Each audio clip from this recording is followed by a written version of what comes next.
Salut à tous. Aujourd'hui, dans Parlons Éducation, nous allons nous intéresser aux enfants manipulateurs. Lorsqu'on parle des enfants, on voit en eux généralement des êtres innocents. C'est l'âge de l'ignorance.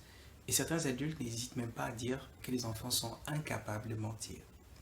Jean-Jacques Rousseau, l'un des grands psychopédagogues ayant étudié le comportement des enfants, les considérait comme des êtres foncièrement bons. Et pour cela, il a préconisé une éducation basée sur le laxisme, une certaine tolérance contre la rigidité de la discipline, car selon Jean-Jacques Rousseau, toute forme de discipline rigide allait pervertir le comportement des enfants pour faire émerger en eux des attitudes perverses. Durant mes longues années où j'ai eu à passer dans le secteur éducation, j'ai passé énormément de temps à observer les enfants, notamment dans leur univers qui est le jeu. Et là, j'ai découvert quelque chose d'assez choquant, c'est que derrière le visage candeur que l'on a des enfants, il peut parfois se dissimuler des êtres machiavéliques, voire des véritables manipulateurs. Il faut comprendre que l'enfance, c'est une étape de la croissance au cours de laquelle toutes les fonctions physiques et cognitives sont en développement. Toutefois, être un enfant ne veut pas dire qu'on est un être en miniature. C'est un état parce que les enfants ont leur manière de concevoir le monde, quand bien même c'est une conception qui est plutôt dans l'imaginaire. C'est pourquoi les enfants sont très attirés par tout ce qui est enchantement, par des histoires, par des contes. Les enfants croient facilement aux ogres, aux fantômes, aux êtres maléfiques. C'est pour cela qu'ils aiment notamment l'univers des dessins animés. Ils croient par exemple que les animaux sont capables de parler ou encore les plantes. Et j'ai également constaté une chose, c'est que les enfants usent de deux sens qui sont très en éveil chez eux. C'est la vue et l'ouïe. C'est à travers ces deux principaux sens qu'ils étudient non seulement leur environnement, mais qu'ils vont aussi observer leurs parents à travers leur façon de parler, à travers leur manière de prononcer leur nom, à travers la façon de donner, de respecter ou non la menace. Et c'est ainsi que les enfants vont dresser le portrait de leurs parents. Ils sauront si papa ou maman est beaucoup plus sévère ou encore à quel moment ils peuvent obtenir facilement des faveurs de leur part. Et c'est à ces moments-là que les enfants peuvent devenir de véritables et de fins manipulateurs. Pour manipuler leurs parents ou encore les enseignants, parce que nous allons parler des enfants en bas âge, mais également des adolescents, les enfants usent d'armes redoutables que vous ne pouvez imaginer. Parmi ces armes, nous avons la séduction, la simulation, la victimisation, le chantage ou encore la persécution. Nous allons commencer par l'environnement familial, c'est-à-dire celui dans lequel les enfants naissent et grandissent. Comment des petits bouts de chou ou encore les adolescents parviennent à manipuler et à obtenir des faveurs de leurs parents. Alors, la première arme ici, en milieu familial, c'est la séduction. C'est-à-dire ici, les enfants vont chercher à adoucir les parents afin d'obtenir soit une faveur, soit un cadeau, soit une récompense. Et généralement, les enfants vont choisir le bon moment, notamment lorsqu'ils ont rapporté une bonne note, ou encore lorsque vous faites des courses. Et là, ils vont peut-être solliciter, ça peut être un biscuit, ça peut être une sucette, ça peut être un jouet. Et pour obtenir ce qu'ils veulent, ils vont vous lancer leur regard le plus attendrissant. Ils vont prendre une petite frimousse. Ils vont prendre la voix la plus douce, la plus séduisante, avec des s'il te plaît papa, s'il te plaît maman, je voudrais ci, je voudrais ça. Et si vous cédez, eh ben, vous vous êtes fait manipuler, vous vous êtes fait avoir. La deuxième arme utilisée par les enfants, c'est la victimisation. C'est-à-dire qu'ils vont passer leur temps à passer pour l'opprimé, pour la victime, pour celui que tout le monde n'aime pas. Pourquoi vont-ils jouer les victimes? Eh bien simplement pour justifier soit leur incompétence, parce qu'ils sont nuls, ils sont incapables de comprendre quoi que ce soit, soit simplement parce que ce sont de mauvais élèves et ils rapportent tout le temps de mauvaises notes à la maison. Et Ils vont toujours vous dire, papa, si j'ai de mauvaises notes, c'est parce que mon professeur ne m'aime pas. Papa, si je ne m'entends pas avec mes camarades, c'est parce qu'ils ne m'aiment pas. C'est-à-dire, ils vont utiliser la victimisation pour détourner l'attention et se faire passer pour la victime afin de dissimuler soit leur incompétence, soit leur nullité, et simplement. L'autre arme que les élèves peuvent utiliser ici, c'est la simulation. Et généralement, c'est une arme préférée chez les adolescents. Qu'est-ce qu'ils vont simuler? Eh bien, ils vont faire semblant, par exemple, d'être malade, d'être souffrant ou encore d'être triste pour une seule raison, soit parce qu'ils veulent échapper à une corvée, soit parce qu'ils ne veulent pas aller à l'école, soit parce qu'ils savent qu'ils ont fait une bêtise et ils appréhendent votre réaction. Eh bien, dès cet instant, qu'est-ce qu'ils vont faire? Ils vont faire semblant soit d'avoir de la fièvre, soit d'avoir mal à la tête, soit d'être triste, afin que votre colère ou afin que vous cédiez à son envie de ne pas aller à l'école. L'autre arme utilisée par les enfants en milieu familial, et là c'est la dernière, c'est le chantage. Eh oui, le chantage. C'est-à-dire les enfants ici vont ouvertement tenter d'obtenir une faveur de votre part en proposant leur volonté en échange de la vôtre. Je prends un exemple tout simple. Vous lui proposez d'obtenir de meilleures notes à l'école et il va vous dire, papa, si tu veux que je rapporte de bonnes notes, eh ben, ajoute-moi plus d'argent de poche. Ou encore, il a obtenu par exemple son entrée en sixième dans un lycée X, mais lui, il souhaiterait aller dans un lycée Y simplement parce que tous ses camarades y vont ou parce que c'est un établissement qui a une bonne réputation. Si c'est par exemple une fille, ce qui est généralement le cas, si elle est en pleine puberté et qu'elle commence à être intéressée par les garçons et que les parents vont essayer d'intervenir, et bien simplement elle va vous menacer en disant si vous ne me laissez pas voir mon petit copain, et bien je vais me suicider, je vais prendre des comprimés. C'est une forme de chantage. Voici comment nos enfants, que nous considérons comme des êtres innocents, lorsque ces derniers ont décelé en nous certaines failles, arrivent à obtenir de nous certaines faveurs à travers la manipulation, notamment à travers les armes que j'ai eu à énumérer tout à l'heure. Il faut également retenir que les parents ne sont pas les seules victimes de la manipulation des enfants. En milieu scolaire également, c'est monnaie courante. Et ici, ils vont nécessairement utiliser les mêmes armes, à la différence que en milieu scolaire, ils peuvent utiliser une autre arme que je n'ai pas énumérée ici, c'est celle de la persécution. La persécution ici, c'est-à-dire comment est-ce que les enfants vont s'y prendre? Ils vont tenter de vous atteindre dans votre état affectif afin soit de vous décourager ou encore d'obtenir des faveurs, notamment de bonnes notes ou encore des bonus, comme ils aiment à le faire. Et généralement, comment est-ce qu'ils vont le manifester, cette persécution? C'est-à-dire ce sera une classe où les enfants tout le temps seront très bruyants, seront très dissipés, simplement pour vous énerver, vous l'enseignant, afin que vous cédiez et que vous sortiez de la classe ou encore que vous annuliez un devoir parce qu'ils sont conscients qu'ils ne sont pas prêts.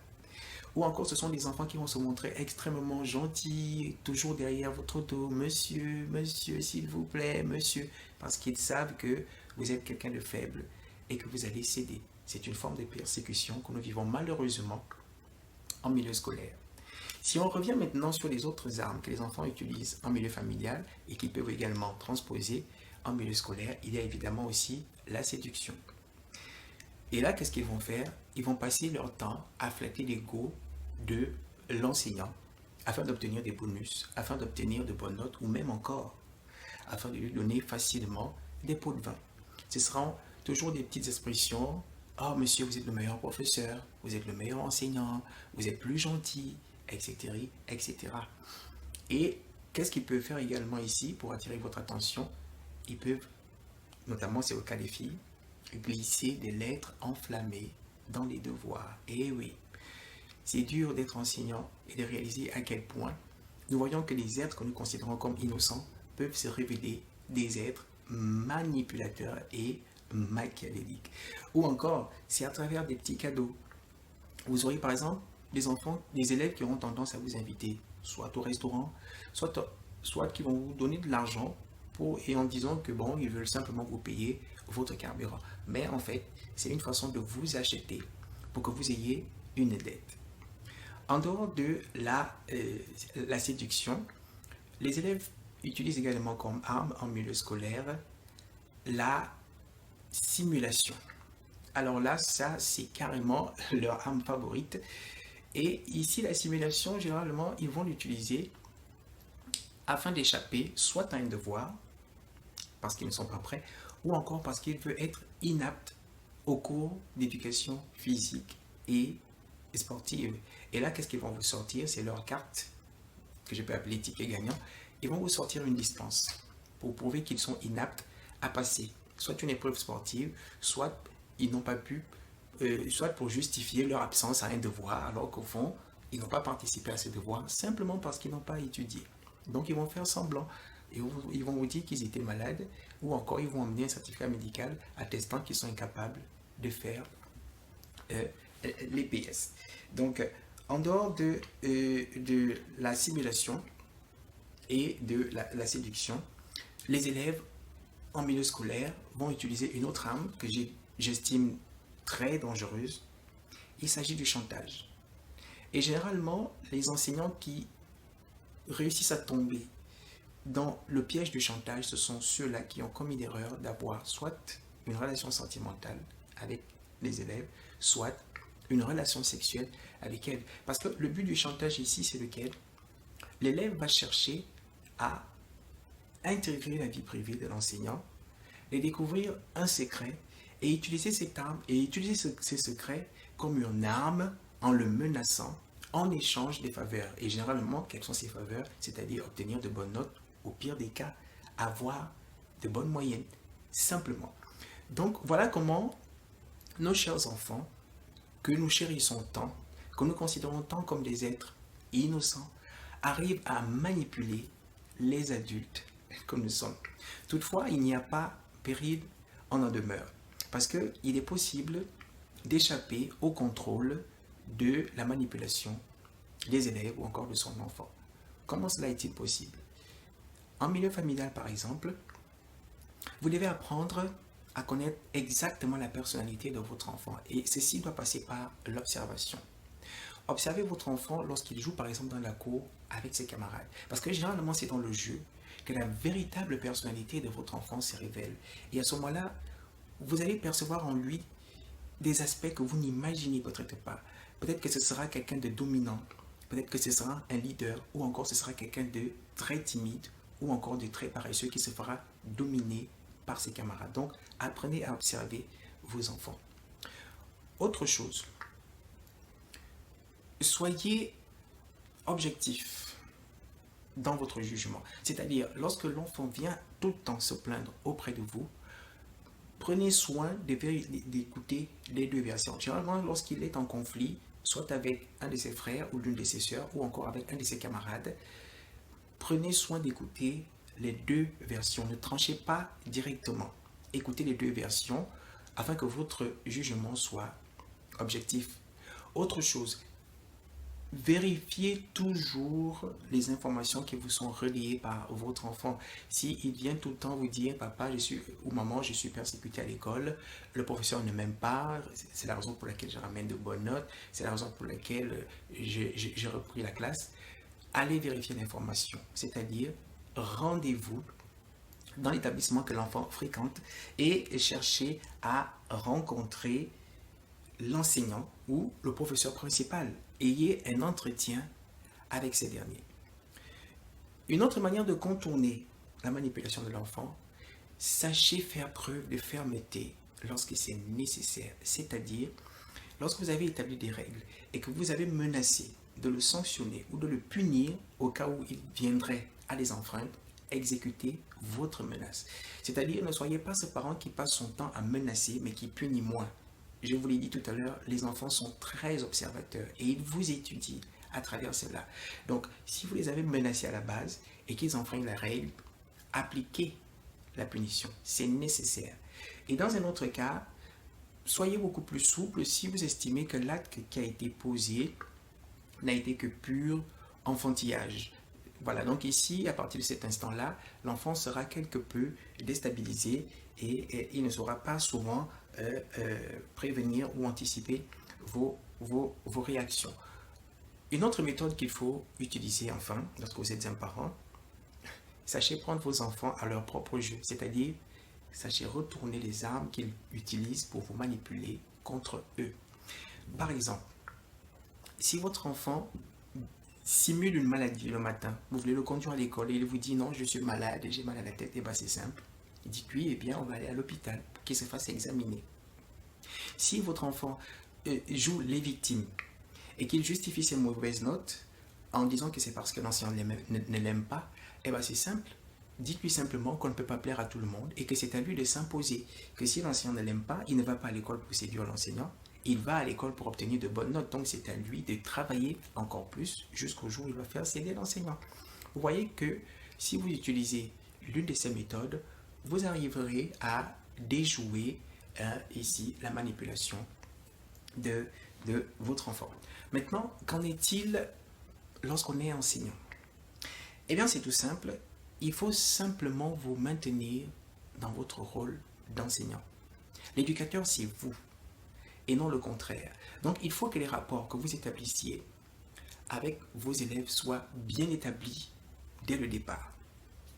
Autre chose, évitez des familiarités avec les élèves. Ce n'est pas bon signe. Parce que les enfants, parfois, n'arrivent pas à mesurer la limite à franchir. Parce qu'avec eux, très vite, la ligne rouge est franchie et ils vont vous considérer à la longue comme faisant partie de leur, comme leur ami. Et de manière insidieuse ou consciente ou inconsciente, ils peuvent adopter certaines attitudes rétrogrades qui vont casser justement l'autorité que vous devez exercer sur eux. Donc ici, lorsque vous donnez une note, cette note doit être justifiée. C'est-à-dire si un enfant fait un bon devoir, donnez la note qu'il faut. Évitez des notes arbitraires. Si vous avez donné un bonus, ce bonus doit être justifié devant toute la classe afin de créer une certaine émulation, afin d'amener les uns et les autres à beaucoup plus participer, à répondre aux questions, à s'impliquer aux travaux de groupe ici.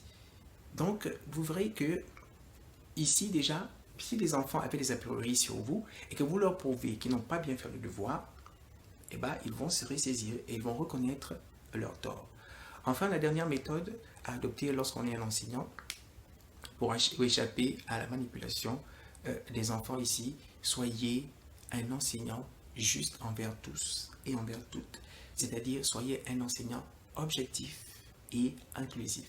C'est-à-dire, évitez le favoritisme. C'est-à-dire, n'ayez pas de penchant pour les garçons en les valorisant, en disant qu'ils sont plus intelligents, qu'ils sont les mâles, qu'ils sont faits pour dominer, ou encore un penchant pour les femmes, parce que, pour les élèves, filles, pardon, parce que pour vous, vous les prenez comme des femmes à séduire. Parce que, je le répète une fois encore, les élèves sont très observateurs. Lorsque les élèves réalisent que vous avez une préférence pour un genre contre un autre, tout de suite ils le ressentent et ils peuvent le manifester à travers les armes que j'ai eu à citer beaucoup plus haut. Voilà, chers youtubeurs, ce qu'il fallait en gros retenir sur la manipulation chez certains jeunes ou encore chez certains enfants. J'espère que vous avez pris bonne note et que vous avez appris des choses très intéressantes. Avant de vous séparer, vous connaissez comment ça se passe. Il suffit de cliquer sur la cloche afin de recevoir des notifications chaque fois que je posterai de nouvelles vidéos. Et surtout, appuyez sur le pouce pour prouver que vous avez aimé la vidéo. Et enfin, une dernière chose, n'hésitez pas à la partager encore, encore et encore. C'était Jumba dans Parlons Éducation. Je vous dis merci et on se dit à la prochaine.